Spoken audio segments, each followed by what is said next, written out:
Hello guys, welcome in my class channel. दोस्तों, आज class 9th के आर एस अग्रवाल बुक का एक रेशनलाइजेशन टॉपिक है। एक्सरसाइज 1 इफ है, उसके क्वेश्चन को हम सॉल्व करके बताएंगे कैसे रेशनलाइजेशन हम लोग करते हैं। क्वेश्चन फर्स्ट है, तो write the rationalization factor of the denominator in 1/√2 plus √3। दोस्तों, रेशनलाइजेशन में एक खास बात है कि हमेशा रूट वाले के साथ ही रेशनलाइजेशन होता है। सिंपल फ्रैक्शन के साथ नहीं होता है, जिसमें एक रूट वाला डिजिट लगा होता है। दोस्तों, इसको सॉल्व करने के लिए सबसे पहले स्टार्ट करते हैं कि देखना है करते क्या है इसमें। सॉल्यूशन क्वेश्चन नंबर 1 है। क्वेश्चन है 1/√2 प्लस √3। दोस्तों, इसमें तो सभी जानते हैं ना कि ऊपर वाले पार्ट को नॉमिनेटर बोलेंगे और नीचे वाले पार्ट को डिनोमिनेटर बोलेंगे। तो दोस्तों, एक चीज़ ये समझना है कि ये आखिर डिनोमिनेटर हम नोमिनेटर क्यों बता रहे हैं, ये तो सभी जानते हैं। लेकिन इसलिए बता रहे हैं कि रेशनलाइजेशन में हमेशा रूट वाले यानी कि डिनोमिनेटर जो पार्ट है उसी को लेकर नॉमिनेटर और डिनोमिनेटर में हम लोग मल्टीप्लाई करते हैं। तो चलिए दोस्तों, क्वेश्चंस हैं तो इसी को हम लोग क्वेश्चन में लेंगे, ये √2। और एक चीज़ और इसमें खास बताएंगे कि ये जो जब भी अगर पेयरिंग में डिजिट आएगा, पेयरिंग में रूट वाला डिजिट अगर इसमें प्लस और माइनस का साइन लगा होता है, तो जब भी हम लोग रेशनलाइजेशन करते हैं तो अपोजिट साइन लगाकर, अगर ये प्लस है तो यहाँ पे हम लोग माइनस लगाकर नॉमिनेटर और डिनोमिनेटर में मल्टीप्लिकेशन करते हैं।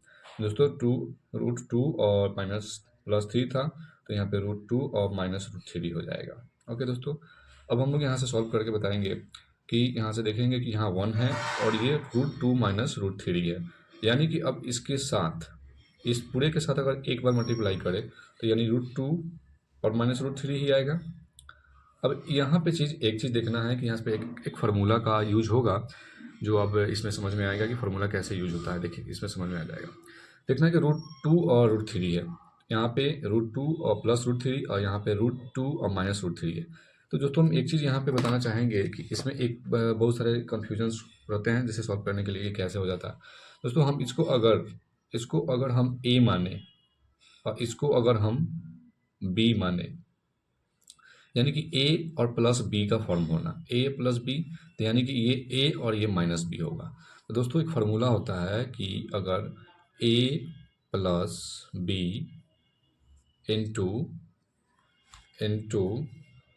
ए माइनस बी, तो इसका फार्मूला निकल के आएगा A² और माइनस B²। दोस्तों, ये फार्मूला, इस फार्मूला को याद करना पड़ेगा, तब जाकर ये क्वेश्चन सॉल्व हो पाएगा।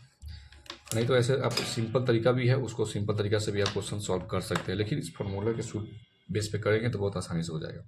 यानी ए प्लस बी और ए माइनस बी, तो फार्मूला है A²। तो A² का मतलब √2, तो √2 का स्क्वायर माइनस, अब देखिए प्लस माइनस, तो यहाँ पे माइनस भी फार्मूला आया है, तो माइनस √3 का स्क्वायर। ओके दोस्तों, अब फिर यहाँ से एक स्टेप बढ़ेगा, ये देखेंगे कि √2 माइनस √3 बाई, ये √2 का स्क्वायर है और √3 का स्क्वायर है। दोस्तों, ये √2 का स्क्वायर का मतलब होता है √2 ऐसे, उसके बाद √3 का मतलब होगा 3 इंटू 3। कहने का मतलब है कि √2 को 2 बार मल्टीप्लाई करते हैं तो ये 2 बार आ गया। तो ये नियम है कि जब ये सब पेयर बनता है तो एक 2 बाहर आएगा, और इसमें पेयर बना 3 का तो एक 3 बाहर आएगा। यानी √2 का वैल्यू आएगा सिर्फ और सिर्फ 2, और माइनस 3 का वैल्यू आएगा सिर्फ 3। तो यानी कि आंसर आगे यहाँ पे निकलेगा √2 माइनस √3 बाई -1। तो ये ऐसा आंसर ओरिजिनल रूप से आ गया। ये रहा रेशनलाइजेशन का तरीका, ऐसे रेशनलाइजेशन करते हैं। लेकिन अगर यहाँ पे आपको बाई द वे अगर फार्मूला याद ना रहे तो क्या करें, ए प्लस बी और ए माइनस बी का फार्मूला याद नहीं रहे तो आप जनरल तरीके से सिंप्लीफिकेशन के रूप में आप इसको सॉल्व कर सकते हैं, सिंप्लीफाई करके। तो सिंप्लीफाई में थोड़ा सा गलत भी होने का संभावना होता है कि अगर प्लस माइनस सिंप्लीफिकेशन करेंगे तो वहाँ पे ज़्यादा चांस होता है गलत होने का, लेकिन यहाँ से ये क्वेश्चन सॉल्व कर सकते हैं। चलिए नेक्स्ट क्वेश्चन पे, कि नेक्स्ट क्वेश्चन है क्वेश्चन नंबर 2 का फर्स्ट, 1/√7। तो दोस्तों, बताए थे कि यहाँ पे तो सिंगल पार्ट है फ्रैक्शन डिनोमिनेटर में, तो इसी डिनोमिनेटर पार्ट को एक बार नॉमिनेटर में और फिर एक बार डिनोमिनेटर से हम लोग मल्टीप्लाई करते हैं। ओके, तो 1 से मल्टीप्लाई करेंगे तो क्या होगा, √7 ही आएगा। और देखो ये भी यहाँ का फॉर्मूला ये बता चुके हैं कि अगर √7 को 2 बार मल्टीप्लाई करते हैं यानी √7 यानी रूट अंडर में आएगा 7 × 7 यानी पेयर होता है ए तो एक डिजिट बाहर निकलता है, इसे ध्यान रखना है। तो यहाँ पे √7 में √7 से मल्टीप्लाई करेंगे तो 7 आएगा मेरा आंसर। ओके दोस्तों, ये बहुत ईजी था साधारण तरीके से। और उसके बाद क्वेश्चन नंबर 2 है। 2 का सॉल्यूशन भी बता रहे हैं कि क्वेश्चन नंबर 2 का सॉल्व कैसे किया जा रहा है। जैसे क्वेश्चन इसमें √5/2√3 ये क्वेश्चन था।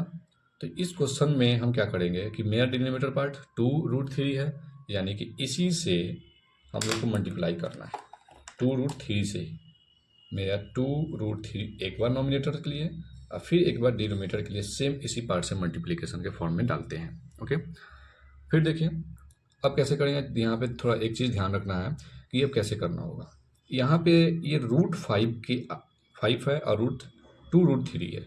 चूँकि ये √5 का मतलब है कि इसके आगे एक 1 रूट, हम सीधा एक √5 है, ठीक है। तो √5 पहले रूट से मल्टीप्लाई करते हैं, तो √5 × √3, तो यानी 5 से जब 15 √15 और आगे सिर्फ 2 आएगा, क्योंकि 2 है तो 2 का सिर्फ 2 ही आएगा। √5 3 जा 15 और 2 है तो 2 आएगा। अब यहाँ पे देखेंगे एक चीज़ यहाँ समझिएगा, जैसे कि यहाँ √3 है तो √3 का √3 से मल्टीप्लाई होगा और 2 का 2 से मल्टीप्लाई होता है। ये चीज़ बहुत लोग कंफ्यूज क्रिएट करते हैं। तो अगर हम पहले गुना करें 2 से 2 में तो 2 2 जा 4 और √3 में √3 से बताए थे कि सेम है। यहाँ पे एक बार फिर से देख लीजिए, √3 को यानी अंडर रूट में फिर से 2 बार करेंगे मल्टीप्लाई, तो एक आएगा सिर्फ √3 आएगा, यानी × 3 डालेंगे ना, दोनों के बीच में मल्टीप्लाई है। तो आंसर आएगा 2√15/12, ये हमारा आंसर आ गया। ओके, उसके बाद क्वेश्चन नंबर 3 है। क्वेश्चन नंबर 3 है 1 + 1/2 + √3। ओके, 1/2 + √3 यानी कि ये पेयरिंग डिजिट में है, 2 डिजिट है, एक रूट में है एक विदाउट रूट में है।